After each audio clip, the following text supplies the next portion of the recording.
Bonjour, mesdames, messieurs. Simon Bréard, stratège du marché principal RGO Canada. Aujourd'hui, on commence avec des petits faits divers. On est le 21 mai. On va voir les statistiques d'inflation un petit peu plus tard ce matin, en fait, dans pas très longtemps. On voit qu'on a peut-être un petit peu de misère à passer là, de manière très franche sous les 3 quoique les derniers 3 mois ont été relativement encourageants. Donc, on souhaite que les taux d'inflation baissent un peu, ce qui nous permettrait de croire que la Banque du Canada va éventuellement baisser les taux d'intérêt qui sont actuellement à 5 le taux directeur. Je regardais dans l'économie, dans les matières premières, certaines indications comme quoi que justement l'inflation a encore des signes de puissance. Je regardais au niveau des ressources. Là. Dans le riz, par exemple, qui atteint presque des niveaux records. Le sommet s'est fait en 2008. Donc, on a des prix du riz, hein, une matière alimentaire de base pour la population mondiale. Donc, très, très cher le riz actuellement. Sinon, je regarde le cuivre. Le cuivre qui est à 5,15 la livre. Là aussi, on est à des niveaux records.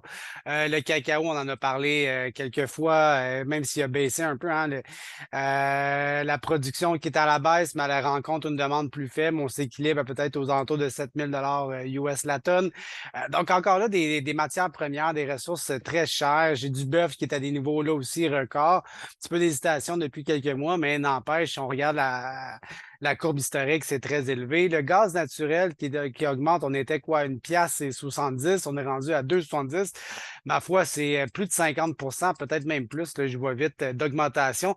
Vous me direz, ouais, mais Simon, on retourne sur ton échelle de gaz naturel. Oui, c'est vrai, à 2,70, c'est quand même relativement faible historiquement. On a eu des prix du gaz naturel beaucoup plus élevés dans le passé, quoique, n'empêche, regardez la progression. Donc, tout ça me fait en sorte que la marmite d'inflation au niveau des matières premières n'est peut-être pas nécessairement terminée. N'empêche.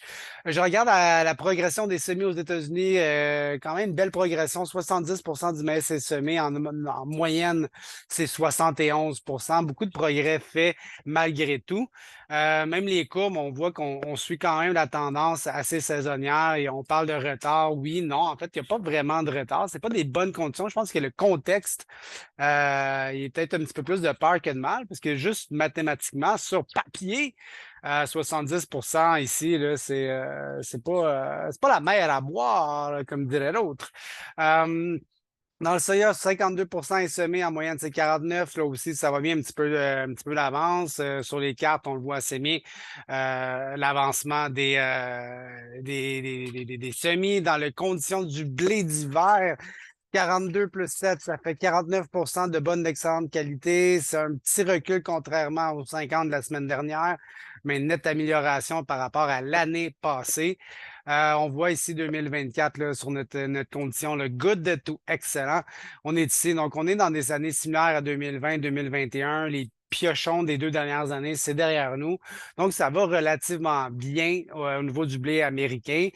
Beaucoup de travail a été fait. J'aime ça regarder le nombre de jours où le travail au champ peut se faire. Je regarde dans les États un petit peu plus clés, là, Illinois, Indiana, Iowa. Généralement, il n'y a eu même pas 4 jours.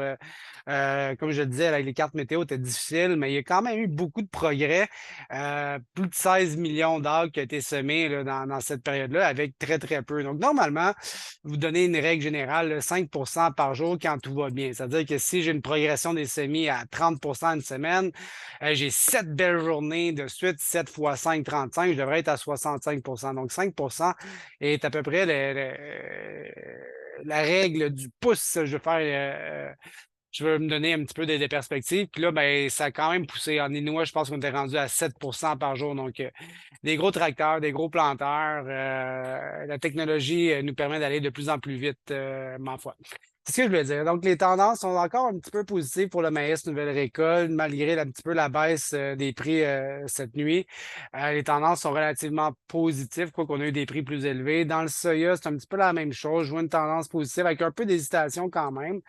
Il va falloir faire attention. Dans le blé, c'est encore là, c'est très positif. Je pense que le contexte mondial, la Russie, l'Ukraine, c'est ce qui drive un petit peu plus le marché actuellement parce qu'on voit qu'aux États-Unis, le blé d'hiver, quand même, somme toute, de bonne Qualité. Donc, voilà pour aujourd'hui. On regarde ça attentivement et je vous dis bonne fin de journée, mes amis, ou bonne journée, dépendamment quand est-ce que vous regardez ça.